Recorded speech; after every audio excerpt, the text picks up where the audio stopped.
Геймплей в eFootball 2023 нередко становится предметом для обсуждения со стороны игроков. Некоторые отмечают, насколько реалистичен и в целом приземленный геймплей, а кто-то в лишний раз затирает про гандикап, приоритеты игры и прочие неоднозначные моменты, которые так или иначе, но бросаются в глаза. И с каждым новым обновлением какая-то определенная доля игроков постоянно спрашивает, а исправили ли геймплей, нет ли больше гандикапа, ну или просто тех же самых неоднозначных моментов. И эти разговоры были, есть и скорее всего будут. Но что если я вам скажу, что Konami наоборот способствует всем этим разговорам и постоянно меняют баланс, и более того, добавляют контент, который способствует тому, что баланс скачет как на американских горках. Вне зависимости от того, согласны вы со мной или же нет, предлагаю сегодня об этом поговорить. Поэтому устраивайтесь поудобнее, не забывайте поддерживать это видео своими лайками, в комментариях делитесь своим мнением и в целом дискутируйте об услышанном. Итак, с чего же начался весь сыр-бор? А именно с четверга, когда вместо эпического пака нам выкатили новый пак из серии Showtime. И уже только один этот факт вызвал недоумение со стороны игроков, но как по мне это просто прихоть тех пользователей, которые донатят в игру. То есть какая разница, на какие карточки донатить, на легендарные или на новые? Самое интересное и главное здесь то, что вместе с этими тремя новыми карточками появился и новый навык, а именно скоординированный удар, который присутствует только у игроков Showtime и только у нападающих, а именно у Харри Кейна, Эрлинга Холланда и Виктора Осимхена. Если непосредственно обратиться к описанию самого навыка, который дается разработчиками, то при скоординированном ударе повышается сила и точность завершающих ударов из нестандартных положений тела. Это означает, что если нападающий стоит спиной к воротам, условно, он без проблем может развернуться и нанести плюс-минус точный удар по воротам соперника, от чего повышается шанс на то, чтобы забить гол. И как раз таки в этом и кроется вся неоднозначность данного нового навыка, поскольку,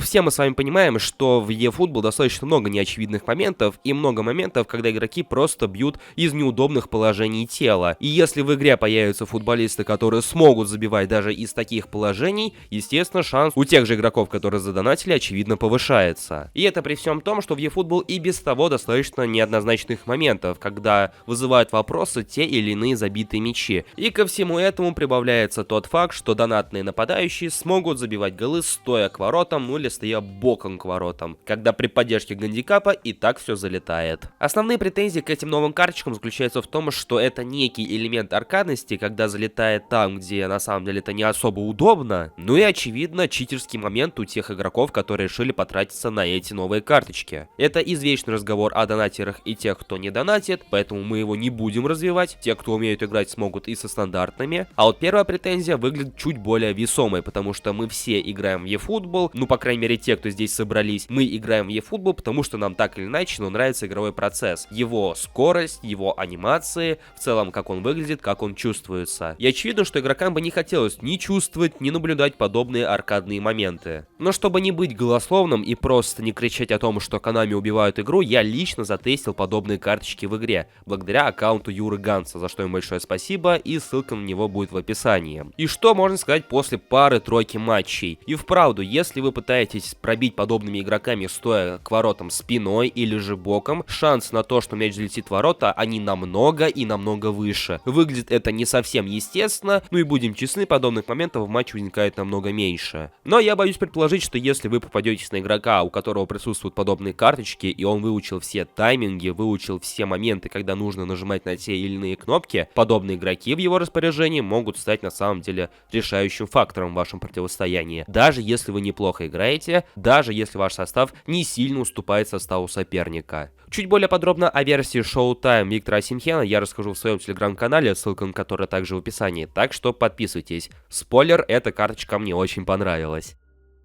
Что же будет дальше? А дальше будут новые навыки. Подобные уже засветились в соответствующем трейлере Showtime игроков, и касаются они других позиций. Если скоординированный удар относится к нападающим, то Fortness, а именно крепкость, скорее всего, относится к защитникам, Momentum дриблинг, а если быть точным, импульсивный дриблинг, скорее всего, относится к полузащитникам, точно так же, как и Game Changing Pass, скорее всего, точно так же относится к игрокам центра поля. И один навык интереснее другого. Монументальный дриблинг, пас, который может может изменить игру, скорее всего, неоднозначных моментов в eFootball станет еще больше, чем до этого. Ну а что думаете вы, дорогие друзья, по поводу всего этого? Довелось ли вам попробовать новые Showtime карточки или наоборот сыграть против них? Заметили ли вы какую-нибудь имбовость данных карточек или наоборот читерность? Обязательно пишите в комментариях под этим роликом, ну и не забывайте поддерживать своими лайками. Если вы на этом канале впервые, то обязательно подписывайтесь и прожимайте колокольчик для уведомлений. У меня же на сегодня все, я желаю вам побольше крепких нервов, ну и соответственно удачи.